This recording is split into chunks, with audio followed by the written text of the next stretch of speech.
is Sheherazade Jafari, and I'll be chairing or moderating this session. The title of our session is Exploring Gender, Sex, and Sexuality, and we have an awesome lineup of presenters.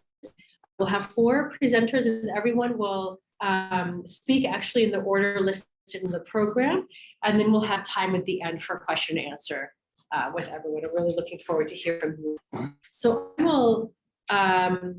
I will list the I'll mention the names of the presentations and our presenters first, and then invite our first panelists up to the table. So first, we'll be hearing from Camille, Tinnin, and Caraline Feairheller on policing queerness, the danger of new anti-trans legislation, and abolitionist interventions. Next will be me, actually. I'll be talking about a gender-inclusive approach to religion and peace building. And then we'll hear from Bryson Safe on promoting peace in the realm of the transgender community and healthcare. And last but not least, we'll hear from Adelina on LGBTQIA+ nonprofits and the work of allyship. Okay, so thank you all whenever you're ready.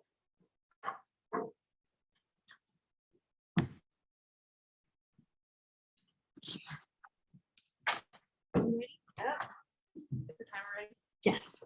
You're good. Okay, so my name is Caraline. This is Camille. We are graduate students from Kent State University. And as you all know, we will be presenting on policing queerness, the dangers of new anti-trans legislation, and abolitionist interventions. So to start us off, we kind of wanted to give you guys what our main argument is going to be for this presentation. So we're going to be arguing that empowered by contemporary anti-trans legislation, the social logics of schools violently enforce the gender binary.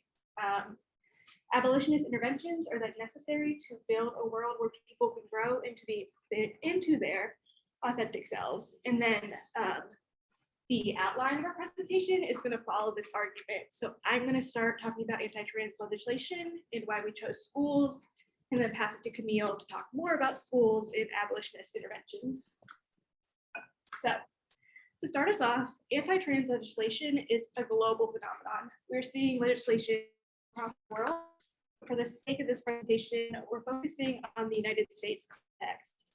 So in 2022, we've seen about 240 plus pieces of anti-LGBTQ legislation introduced across the United States. Every year, we're seeing a new record-breaking number. For comparison, in 2019, there are about 10 pieces. Within this 240, about 61% of them are anti-trans specific. But we include the whole number because legislation such as curriculum censorship bills sometimes look at banning discussions on sexual orientation and gender identity. But legislation such as bathroom bills or athlete bans focus more on anti-trans legislation. And for the sake of this presentation, we're referencing more legislation about like the bathroom bills, curriculum censorship, and legislation that protects teachers or professors from like dead naming or using the incorrect pronouns for their students. So to get a better sense of like what anti-trans legislation looks like in the United States, we have to understand that it operates as a policy patchwork. So different states are moving in different directions with their legislation. Some states have harsher legislation like Texas or Florida. Other states are moving in more like gender affirming directions. So they're not criminalizing care or any of the above. So what this is showing us is that in the United States, everyone lives really changes how they get to exist as a trans person or as a queer person. So place matters. Place is important in terms of activism. We're seeing GoFundMes for parents of families in like Florida or Texas to move to other states where their children can receive care. And this policy patchwork is important just in recognizing that when we're talking about anti-trans legislation, we're not talking about legislation that outlaws transness per se. We're talking about legislation that outlaws the way to do transness in terms of expressing gender or names or access to care about one's own body, those decisions. So that's our our fun little brief overview about what we're talking about. We're talking about anti-trans legislation. So we're going to move into why we decided to pick schools. Broadly, there's a lot of institutions you can zoom in on when it comes to thinking about like who is criminalizing queerness or transness. But for this presentation, we decided to focus on schools for 4 reasons. The first one is thinking historically about the institutional access schools have to students, the legal protection schools have disciplining their own students. By focusing on schools, we're putting this presentation in the context of the current parents' rights movement, which is kind of writing a lot of this legislation as transparency for what parents get to know that their students are being taught. And they also occasionally invoke like the groomer narrative when it comes to bathroom bills, which is really freaking harmful. Then our third one is considering the role of the state as acting as a protector of those who are legally sanctioned to do dead naming or incorrect pronouns, and then acting as a punisher to students trying to move beyond the binary. So the state is doing this both to students, to parents, and other institutions. And then finally, we wanted to look at the pedagogy of disposability. So this, in thinking about students who are essentially moving beyond the binary, how the state is treating them, what it is teaching them is that their bodies are disposable in terms of place, like not having access to bathrooms, and then disposable and not having access to make decisions about their own bodies. And this is having, like, not only is this super freaking violent, but it has mental and physical tolls on people across the United States. So now I'm going to pass it to Camille.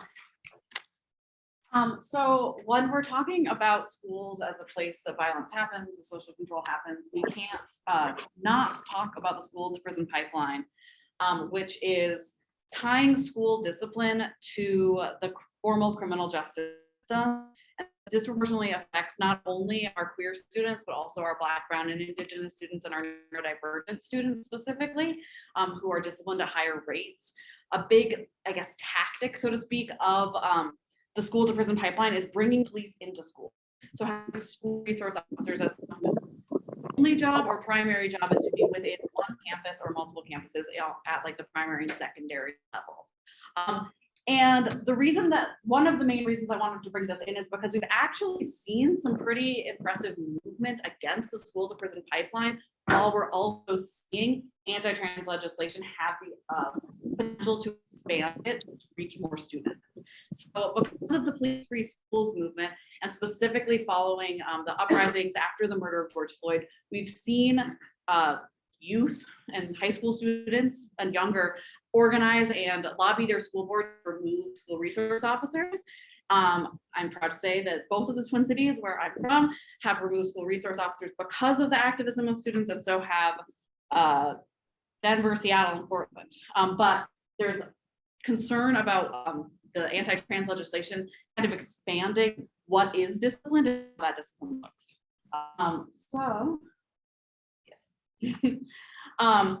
This expands or has the potential to expand the school to prison pipeline in the following ways. First, it adds formal state interest in youth gender and sexuality, and also adds mechanisms potentially to out students to their families or other social network people within their social networks when they're not ready. It also implicates school staff. So it does this in 2 ways. One, it protects faculty and teachers and administrators who may choose to disrespect their students by using incorrect pronouns or using the wrong name, but it also potentially criminalizes teachers who are supporting their students by not outing them to their parents, or by using their correct names, or by including diverse readings in their curriculum. So not only are we expanding to include more students, we're expanding to include staff potentially in this pipeline. And then this increases surveillance on our students and on our staff and teachers. And this can be both real and perceived. And the perception of surveillance is also incredibly harmful. Students might not trust their teachers, and teachers might not trust each other. So the impact of this on our students, which I've kind of alluded to, is increased marginalization, lack of ability to express their gender and their personhood, and lack of seeing themselves within the curriculum or seeing people like them within the same spaces.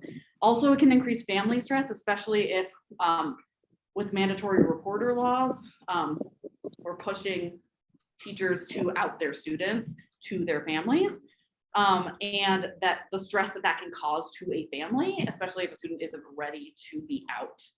Also, it can lead to loss of trust between students and teachers, and we know that students look to teachers and staff as adults.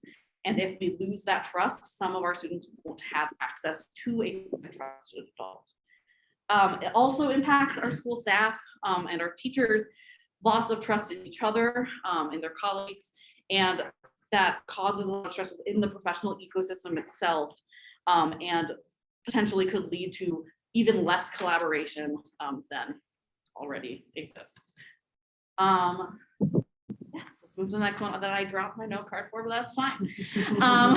Moving to talk about abolitionist interventions. And first I want to start with talking about what abolition is, because it's a big word and people are afraid of it.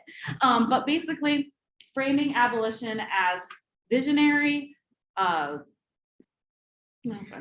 visionary, active, and communal. So we are creating the spaces we want to see, creating the future we want through actively envisioning that future. It's active in that we're taking daily steps toward that goal, and it's communal in that we're doing it together. We're visioning together, and then we're taking these steps together. So we have harm reduction now, we have the future we're creating, and we have tactics in the middle that we need in both. And abolition, as y'all are probably familiar, is most often used in regards to the overall prison industrial complex, but it's not exclusively used in that way. And this is the intersection of schools and the PIC, so that's why we're applying these frameworks. So in the now, what can we do? This is like pretty dire. First off, refusal to follow legislation that is harmful to our students, or at the bare minimum, just call students their names that they want to be called, use the pronouns that are like their pronouns. That's the bare minimum, but refusal to just cooperate with the state in this way. Student walkouts, we've seen a ton of, we can't remove agency from our students when we're talking about this. They are the ones at the front lines who are working toward this. Support groups, specifically peer-to-peer support groups, because of the groomer panic that Caraline mentioned. It's challenging to have mentorship relationships that aren't perceived in a way that's not accurate. So student to student support for queer students is really important. And then I know a lot of people in here are college educators. Something that we need to talk about with our administrations is banning the box. So removing disciplinary history and criminal history applications, which some colleges have done. Some might have done so for minors, but we know that some high school seniors are 18. So we need to be thinking about how this criminalization carries on to later in life. And then for things that exist now and in the future, increased awareness of harm done. I think that's something that we all need to hold and talk to each other about, the harm of this legislation and others. Then mutual aid networks. So right now that could be mutual for students seeking, for example, care outside of the state they live in, or seeking support to get away from challenging family situations. It can also include support for faculty or staff or teachers who might receive sanctions for choosing to stand with students and not enforce these laws. And then again, the school to prison pipeline doesn't just affect our trans students. And so building intersectional coalitions between groups that are victimized within the school context is incredibly important. And then what are we actually trying to create? What do we imagine? And again, this is a communal process, but these are just some ideas that I have up on the board. So liberatory schools, schools that actually center students and are have liberating pedagogy, critical pedagogy, to think about the world critically, to support our students. Reimagining public safety as a whole. What are our prisons and our police forces doing for us Is it what we think they're supposed to be doing? And if it's not, it's time to get rid of it. And then rethinking how we invest in like human thriving as a whole. All of this stuff takes tax dollars. That's an investment that we're all making. And we can rethink how we're making those investments, doing so in a way that actually helps our students and our communities as a whole. So to wrap it all up, we discussed how anti-trans legislation uses schools to enforce the gender binary and have laid out some potential interventions from an abolitionist framework. This is our contact information. We're also both on the Kent State website if you don't write this down right away. And we'd love to answer your questions later in the day.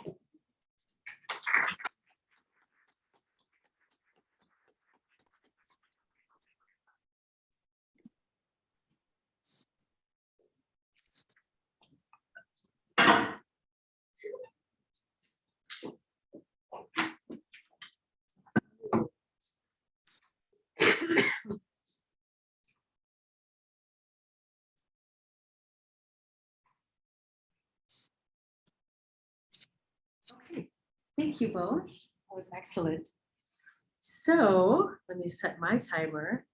All right, so I'm excited to share with you all about an upcoming publication, actually, an action guide that I recently finished as part of a series of action guides. This series is on religious peace building, and the one that I wrote as part of this series is on religion and gender within conflict and peace building.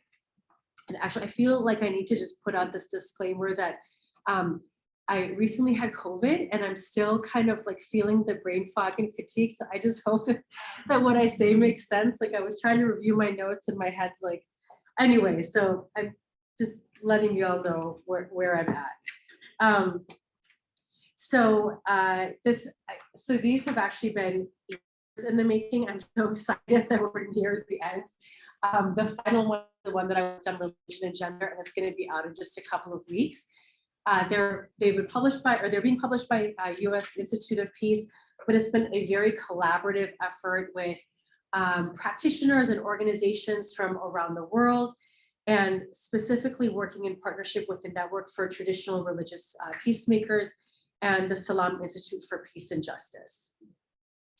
So the main audiences for these guides are practitioners, secular or faith-based peacebuilding practitioners, peacebuilding broadly defined, maybe civil society leaders, nonprofit organizations, funders, et cetera. And I will say, speaking in my own experience, I've used some of the other guides and earlier drafts of my guide with my students as well, because it's been a great way to connect theory and practice when it comes to how do we actually bring a gender inclusive approach to the practice of peace. So I'll be focusing on the religion and gender guide, and I'll note that, you know, since we are about to publish, I mean, the hope is that these will be used and not just sitting on the website. And I'm also open to any feedback that you all have on ways that these might be useful for different groups and organizations. I think one of the things we're definitely going to do is create a series of trainings based on these on religious peace building. So why a guide on gender inclusive peace building in religious contexts? Today's peace building practitioners face complex conflict situations with mixed religious and gender dynamics. Given that almost 85% of the world's population self-identifies as religious, most conflicts take place where religion plays a role. And even when religion is not at the root of the conflict, which oftentimes it's not, right? It's political, economic interests or a combination of different interests. Actors use religious ideas and religious identities to gain power, to forge divisions within communities and so on. And of course, gender plays a significant role in how conflicts emerge, how they are experienced, and how they are resolved. So just as one example, gender inequities, such as in education or inequities in economic opportunities and higher rates of intimate partner violence, are significantly correlated with higher levels of violent conflict broadly, or violent conflict within communities and countries. So for many peace in this context, the key challenge is how to address gender issues with sensitivity and respect to local beliefs and practices that might be different from one's own. So, when gender specialist CP Azerbaijani Moghadam asked why assistance in Afghanistan was only being given to male relatives of a deceased husband, and this was a USAID funded project, she was told by the implementing project partner that women are quote unquote too emotional and traumatized to handle the responsibility, and they cannot easily travel to distribution sites.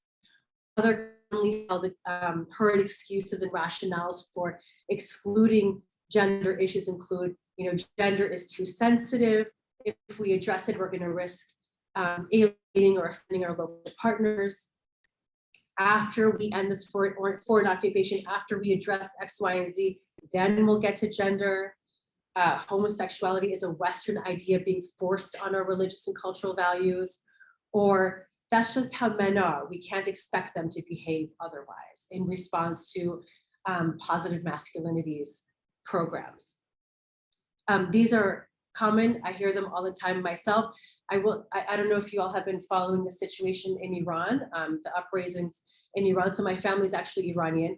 And so you might have heard the main chant that's being used by the protesters is Zan Zindagi Azadi, which means women, life, freedom. And it's actually from the Kurdish women's movement.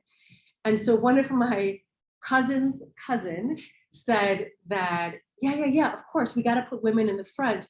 It's good publicity, but really, like, we got to address these issues are what matters, right? So I mean, just to say that even in the example of what's happening in Iran, in which women are clearly at the forefront of the uprising, still those are the types of responses that one might receive.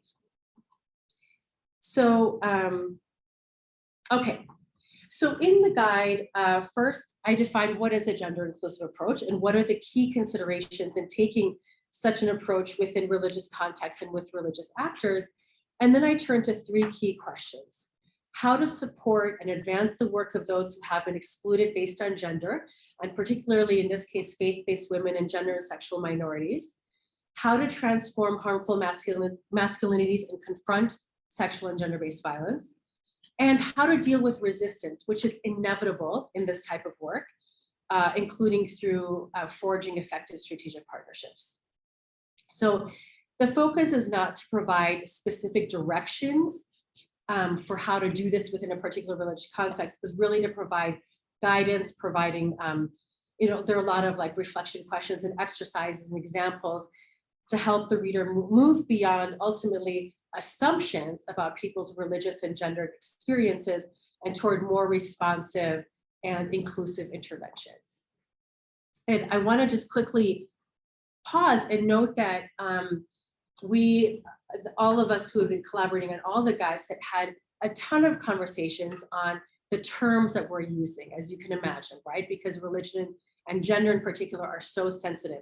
And so I just want to note that ultimately we decided to use the term gender and sexual minorities, which refers to individuals whose gender identity, gender expression, sexual orientation, or reproductive development varies from traditional social, cultural, or biological standards. And we did this because, for one, it remains inclusive of LGBTQIA plus identities, which are commonly used around the world, but are not universal. And in some places can really trigger a lot of hostility and can be dangerous for some communities, just even using those terms. And also to acknowledge that there are so many different terms and understandings of sexuality and gender expression within different cultures and within different religions and religious histories and so on. And so, for instance, the term third gender is used in many parts of South Asia and is recognized, even formally recognized in many places, as a gender identity. But there are many different terms that are used locally for third gender, and maybe it's similar to the way that non-binary is used within the Western, within the US and many other contexts, but maybe not. We can't necessarily make that assumption. So just to say, there was so much conversation around the terms that we're using, but ultimately I did want to just note why we're using gender and sexual minorities. So I defined 5 fundamental considerations to help adopt a gender inclusive approach. And again, the idea is not, these are specific steps that we must take in a particular environment. And so I'm not going to go into this in much detail, although this is actually a really important part of the guide. But I'll just mention starting and continuing with self-reflection, prioritizing lived experiences, watching for gender shifts, breaking through silos, remaining responsive and adaptive. These are interrelated, they're ongoing, they're rarely linear, and ultimately part of this continuous cycle of self-assessment, learning, applying, and adapting continuously in the work that we're doing. And so in the guide, there's, what does this mean? How do you actually do this? Key questions to think about each step of the way. But I'm going to skip forward to talking a little bit, sorry, I'm losing my stopwatch. Okay, talking a little bit about the section on how to support the inclusion and work of faith-based women and gender and sexual minority peace builders. So despite the great deal of progress that's taken place internationally over the last couple of decades with the Women, Peace and Security agenda, too often official peacemaking processes continue to entail small groups of elite men leading behind closed door meetings, an approach that we know that empirical analysis demonstrates is more likely to lead to a relapse of instability and violence. Religious actors are included in those spaces. Most often the people that are being invited or being involved are those in official positions of religious leadership, which traditionally are most often cisgender men. So faith-based women and gender and sexual minority actors are largely excluded from these efforts, and largely excluded as well from the Women, Peace and Security agenda due to the struggles that many secular actors have with religion, viewing it as too sensitive to engage or dismissing it as inherently patriarchal. But despite all of this, faith-based women and gender and sexual minorities play a range of roles within peace building.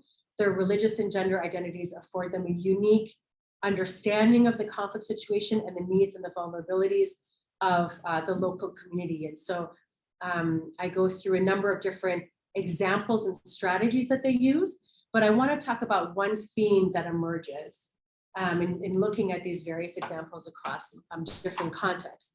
And that is of what's called strategic invisibility. So, excuse me. So some faith-based actors seek to challenge and dismantle traditional patriarchal structures, while others actually work strategically within them, and they find that both paths can be successful. Some take advantage of gender norms, such as, for instance, women drawing on their roles as mothers to demand respect in negotiating release of child soldiers in the case of the Interreligious Council of Sierra Leone and many other examples like that. They also might, take advantage of their relative quote unquote invisibility within former structures of power, such as bypassing traditional dividing lines, forging connections, serving as unofficial mediators, working, not being caught up in bureaucracies of formal processes and being able to respond more rapidly than oftentimes dominant organizations. This strategic invisibility brings both opportunities and challenges. On the one hand, some find that working outside formal processes affords them more flexibility, greater ability to mobilize. They find that they're more trusted by their community than the men who hold more visible positions. They can access spaces that official leaders cannot, especially within communities that have a culture of gender segregation, such as having separate women and men's prayer or other types of spaces.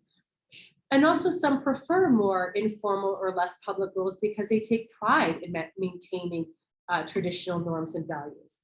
But on the other hand, strategic invisibility can backfire, as working within traditional gender roles and inequitable structures can easily reinforce them. And so in seeking to support or partner with faith-based women and GSM, gender and sexual minority peace builders, it's critical to first of all pay attention to how do they want to be supported, being mindful that they're making strategic as well as spiritual choices on whether to work within traditional roles and structures or to explicitly defy them, and respecting how they are positioning themselves and where they want to be in both formal and informal spaces and peace processes. I'm running out of time, so I'm not going to talk about the other sections, but the next section in the guide is actually all about addressing harmful masculinities and the role that religious actors can play, particularly religious men leaders can play in addressing harmful masculinities and promoting positive masculinities. We provide, for instance, some examples of, drawing on positive religious examples like religious figures like prophets that are revered within a particular religious community, like looking at the example of Jesus, looking at the example of Muhammad, and how did they treat men who were different from the hegemonic or kind of standard of what an ideal man is. How do they treat women in their life? How do they deal with difficult emotions, right? Kind of these types of questions, and then reflecting on how are these qualities reflected in our own religious institutions, in our own religious teachings when it comes to manhood and masculinity and how we're teaching boys to behave, etc. So addressing the trauma and stigmatization of sexual and gender-based violence, and we talk a lot about how, because there's so much stigma and such vulnerability, it's so important for survivors to be able to speak to people of their own gender identity. And so again, an important role that faith-based actors of diverse gender identities can play in that, and so on. And then there's also a huge section on, again, how to deal with the resistance that is inevitable in this type of really challenging, sensitive work, and being cognizant of one's own identity, and that based on how you're perceived, you're going to face different types of resistance. So I'll stop there. Thank you all so much. Thank you.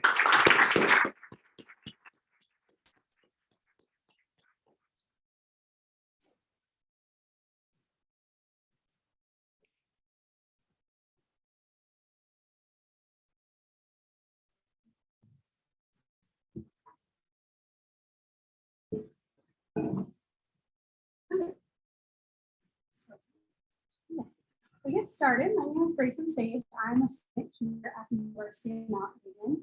I'm going to be talking about how transgender individuals being in a marginalized community, how they are at greater risk for health disparities. Besides discrimination, violence, economic challenges, they also have a lot of difficulty with mental, physical, and emotional challenges related to healthcare. Statistically, this population is at much higher risk for HIV and AIDS, and then mental illness, sexual, physical, and substance abuse. So there's a lot of factors that lead to this difficulty in accessing healthcare that I'm going to talk about, and then also some Ohio-specific legislation that makes it difficult. So these are just some of the topics that I'm going to touch on today. Like I said earlier, I'm a student at Mount Union, and I'm a nursing major.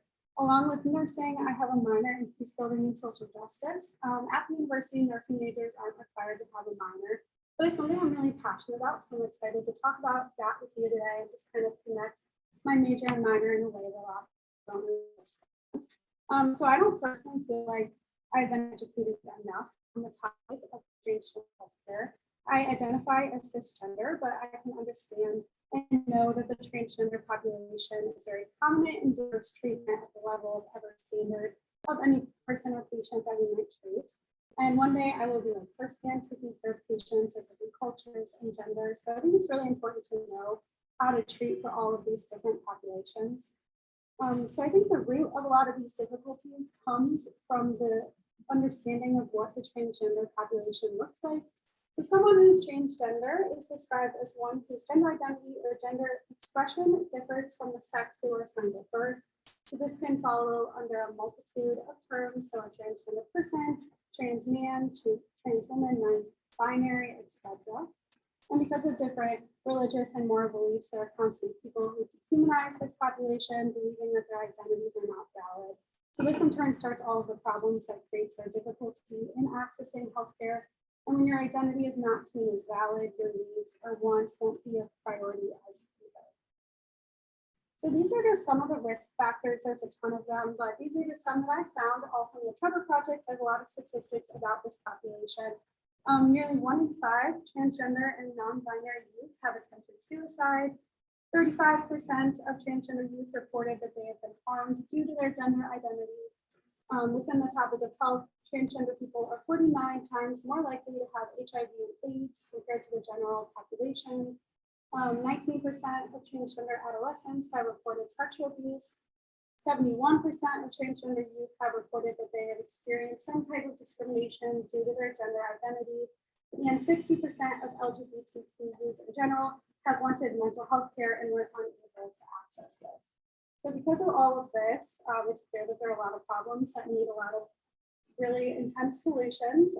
So to build upon this, I'm going to be talking about healthcare and access and legislation and some ways that I think could be a little easier. So this is a graph also from the Trevor Project. It's titled LGBTQ youth who wanted mental health care but were unable to get it. And some of the top concerns for these people why they felt they were unable to get care was fear of discussing mental health concerns, concerns with obtaining parent caregiver permission, fear of not being taken seriously were the most common ones. So the Ohio Health Initiative has some programs in place to create more universal care. So they provide some gender affirming surgical processes for people who are ready to transition. And along with this, they provide primary care services like gender affirming hormone therapy, sexual health, HIV PrEP, psychological therapy, and different pelvic floor physical therapy. So while this is in Ohio and it's very helpful for the transgender community, there is still a general lack of accessibility that many people face. So a huge barrier to healthcare is faced by members of the transgender community. Often these people face a deficit of knowledge on the topic, financial barriers, discrimination, lack of confidence by providers, and different healthcare barriers, including the systems themselves. The Trevor Project also reported that up to 50% of transgender youth felt like they needed to educate their healthcare providers on how to care for them. While a patient should probably always know more about themselves than a provider, I think it's still really important for different hospital workers to have an adequate amount of knowledge and information on a patient, how to properly care for them. I see a good future for healthcare. There's generally like a huge income of young people that are going to be entering the hospital settings within the next few years. However, for this generation of new people to really be as productive as I hope for, there needs to be a lot of general communication that is comfortable for anyone coming into the hospital. There needs to be an increase of education on the transgender community and a sense of accountability in all healthcare settings. It is often that transgender people have been denied insurance that is conducive to their gender identity. So for someone who is a trans man, meaning they were born as a woman and transitioned into a man, some people would only be able to receive health insurance that is compatible with a woman. This can be very dangerous and effective entirely. So it's also state by state as a requirement whether or not insurance companies can cover transition-related care. So this can be incredibly dangerous since people who may not have affordable care options can take to drug therapy or other unregulated treatment options to advance their process. And that it creates disproportional costs for care greater than other populations. And besides just access, like I said earlier, this population is much more likely to have HIV and AIDS compared to other populations. And these sexually transmitted diseases have contributed to a significant death rate in America because of the fear of discrimination or improper care. Sexually active transgender people may feel nervous or uncomfortable with the idea of accessing help with their health. This is nothing new, as healthcare can be very taboo, but the fear of discrimination and outing expenses and other personal factors would lead a lot of people to accessing care that really do that. So if you haven't heard of the Ohio Safe Act, I'm going to explain a little bit of it and the danger that it possesses. This is an incredibly frustrating act for the transgender community, and it's also practiced in a bunch of different states as well. So this act requires counselors and educators to disclose on minors' feelings of not identifying with the gender they're born to their parents. It prohibits any sort of medical treatment for minors who have gender dysphoria, meaning that they would like to change their gender. It prohibits any requirement of private insurers to cover medical treatment for this exact reason. And it prohibits cross-sex hormones for youth experiencing gender dysphoria prior to the age of 18. So this threatens to remove the licensure of physicians or other healthcare providers who would provide this care for people, and they can also be charged with civil lawsuits. And this would also withdraw the funds from any hospital that provides gender-affirming care. So I think there's a lot of ways to make healthcare easier and more comfortable for the transgender community.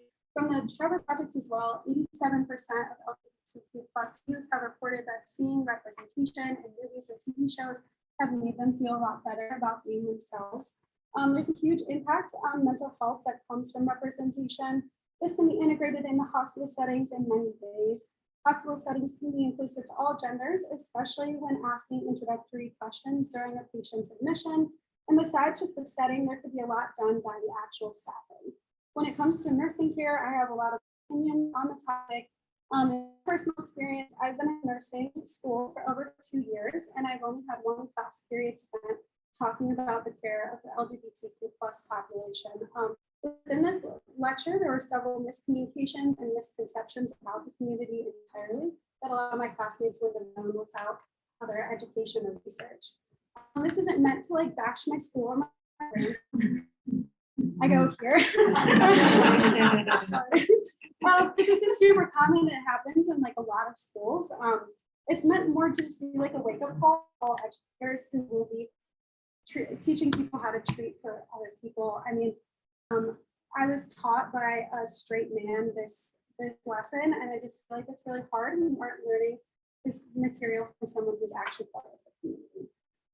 Yeah, I think that there should be mandatory training, education on care for the transgender community for all medical students at some point in their education journey. There should be an emphasis on equity care over equality care. To me, this means reaching people where they're at, providing equal care to every single person. It's only going to create bigger gaps in accessibility and equality.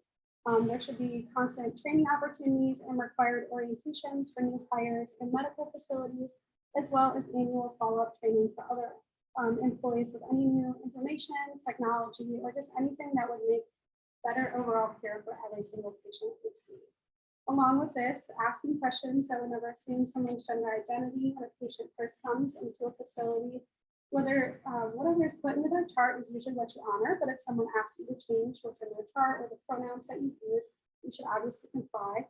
Of course, not all of the suggestions or hopes I have are practical in every healthcare setting, but I believe it's a good start, and I would love to have some of it integrated into my own nursing program and nursing programs throughout other schools. And then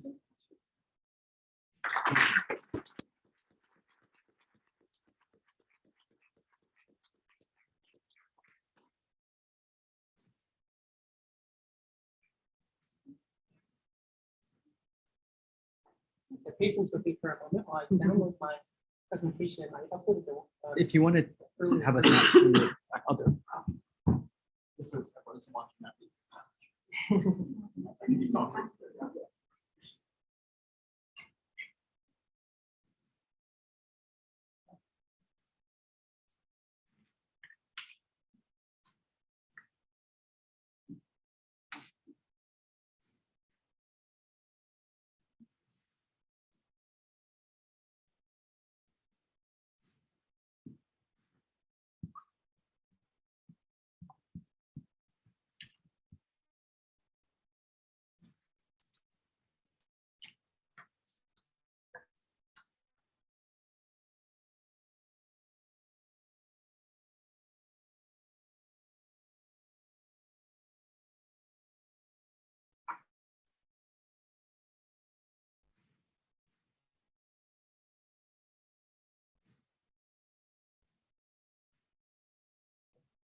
Thank you for your patience. I am Dr. Adelina Cooper. I am the chair for the Department of Visual Arts and Media here at the University of Mount Union. I'm also a member of our Diversity Initiative Steering Committee. I present nationally at student organizations talking about how to treat trans students and issues on campus. I also offer the 3 parts of our allyship training here on campus, and locally, I am the vice president of Transcend, it's a trans support group for trans people in Stark County, Ohio. I'm working on this project with my colleague, Dr. Capuzza, who writes a lot about and does a lot of research on trans issues.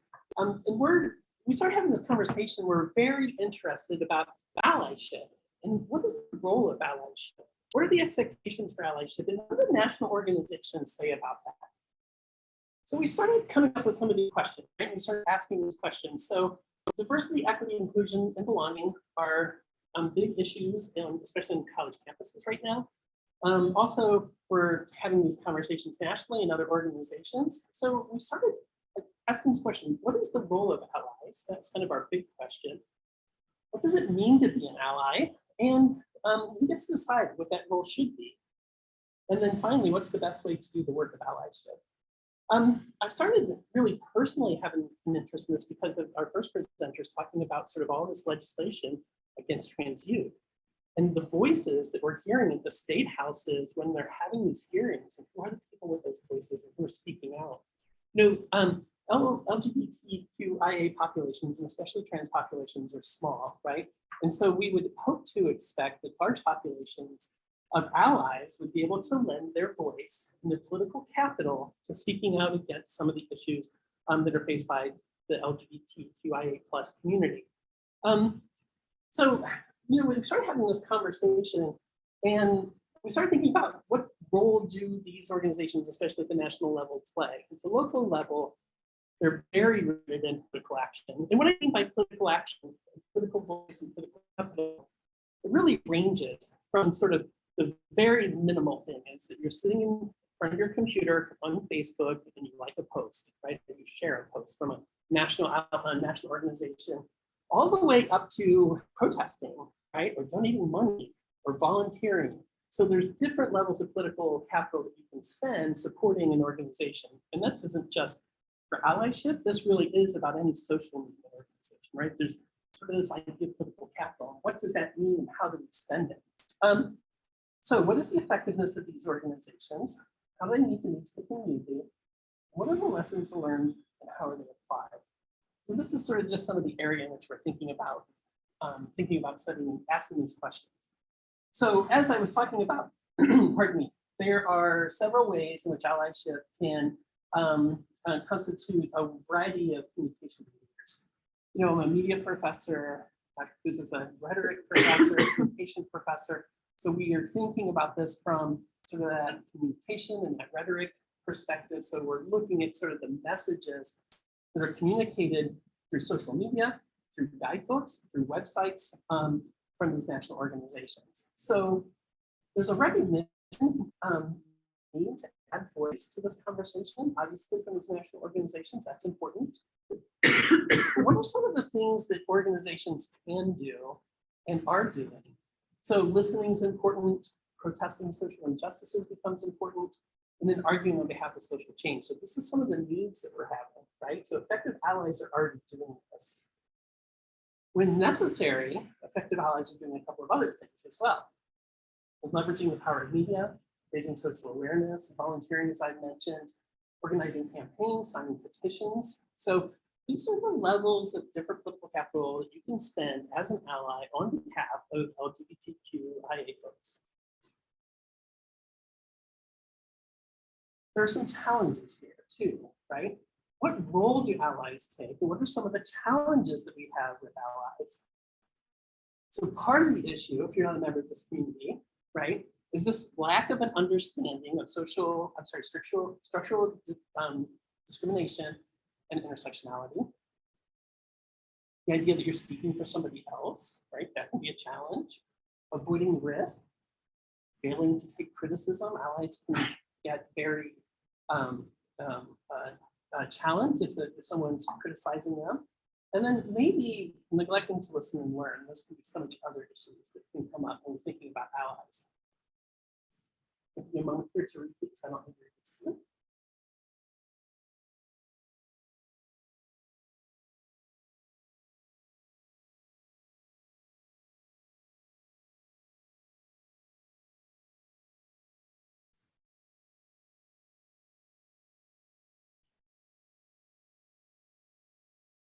So allies face a variety of changes, right? So what work do you do if you're an ally? How do you decide what that work is? At what level should it be? And how do you connect? So there's some challenges, some personal challenges that we have. So we have guilt about privilege. We are embarrassed maybe about heavy topics. A lot of times new allies don't know how to speak about issues surrounding LGBTQIA+ people, right? We have our own biases, either implicit or explicit bias, right? Trying to overcome those becomes a challenge. So when we start thinking about this idea of allyship communication, this question becomes, what is the role at the national level for organizations to support LGBTQIA+ populations? All of these different amounts of different considerations we have to take into the benefits and the challenges for allies. And so what are the national organizations doing about that, right? What is their focus? Where are they concentrated? And what messages are they trying to communicate?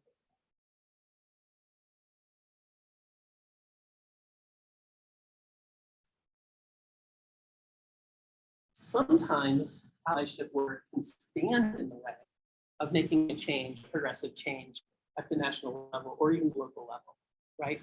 A lot of times what we find is that national level organizations really are trying to get support, right, for communities. They're trying to get support for organizations. Fundraising. It's about getting money to support their programs. And it becomes less about sort of serving members of the community. What we're finding when we're looking at these organizations, and we'll talk about sort of the methodology that we've used and some of the ways in which we're looking at and thinking about and trying to understand what the work at this on the national level is doing. Our question, again, then becomes, this research question is, what communication guidelines do advocacy organizations provide people about how to be an effective ally? What message are national organizations communicating to allies? What are they saying, right? What is the message that they're trying to provide, and how are they doing it? How are they providing information? So for the big ones that we've already heard about, and this is the focus of a lot of allyship, right? It talks about preferred nomenclature or things like respecting gender identity, also using the right pronouns and names, right? Sort of this basic level sort of allyship that most of us probably already know about. What are the messaging used to communicate the expectations of allyship? And then finally, what does the communication research about allyship say?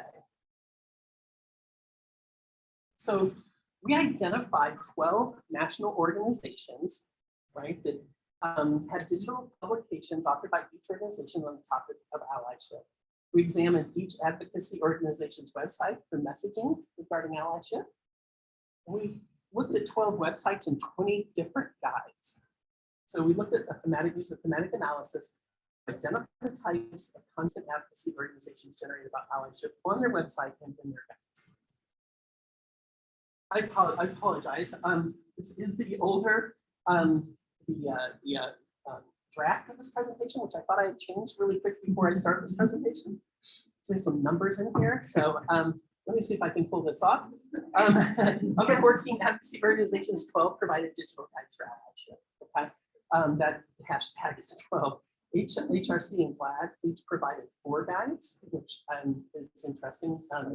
Offering information about allyship at different levels and in different circumstances. Flag, Campus Pride, Land the Legal, GO, SEN each provided 2 guides. So you can look at some of the findings here. I actually have a table that lays this out, which in a little bit more detail, which I'll cover.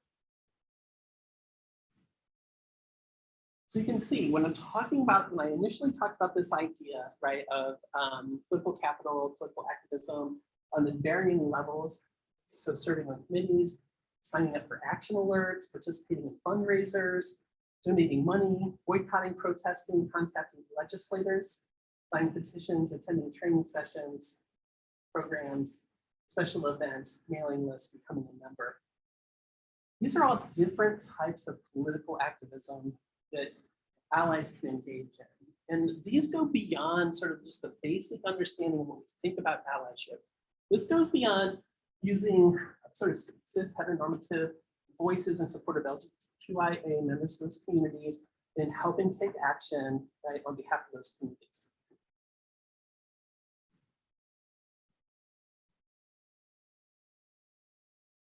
Advocacy organizations identify a wide array of advice. When advice to allies, having conversations directly with the groups of people that they're supporting becomes intentional or important rather. A lot of times allies are friends and family members of the community, and so that's sort of how their allyship and their advocacies is started. Speak up about their concerns publicly, and using correct pronouns for trans and non-binary people also becomes important. This is sort of a wide range of spectrum, right, of ways in which allies can support members of the LGBTQIA population. The other part of this, so that's sort of the first part that we were looking at, is sort of what is the message that's being communicated by LGBTQIA national organizations? What are the communication advice that are given to allies? And some of those include, especially when we think about ways in which allies across different types of groups, could be trans peoples, is of particular interest to me. Don't ask about trans people's real names, apologize for mistakes, don't ask when a person becomes transgender. So these are all advice that's being offered from national organizations to allies about communicating with members of the community. What we've also found through examining these national organizations is that defining allyship is so confusing. There's very low expectations at the national level or of real political, spending real political capital. It's real more performative allyship, a very low bar for language use. Doesn't address structural problems, that can also be a challenge. And sort of disabling this inequitable power structures might not address that. So the next step in this research that we're doing is we're examining the organization's mission statement. What is it that they have to say about allyship? How do they address ally? And what do they say that they're doing at the national organization, or at the national level? So that's sort of the next step of this, as we sort of look at the rest of the websites, look at the rest of the social media campaigns that they're launching, and also thinking about what that national sort of message is to allies and what's being said. Just as you all in this room know, LGBTQIA people need allies to use their voice and their privilege on their behalf, right? And it goes beyond performative allyship. It really is about the top of this political capital that allies can spend on our behalf. And that becomes the important work. And ultimately, what we hope to do with this is to present these findings to national level organizations and say, hey, look, we need help, right? We need help. We need allies to engage their voice and spend some of that political capital on the behalf of the people they represent. Thank you.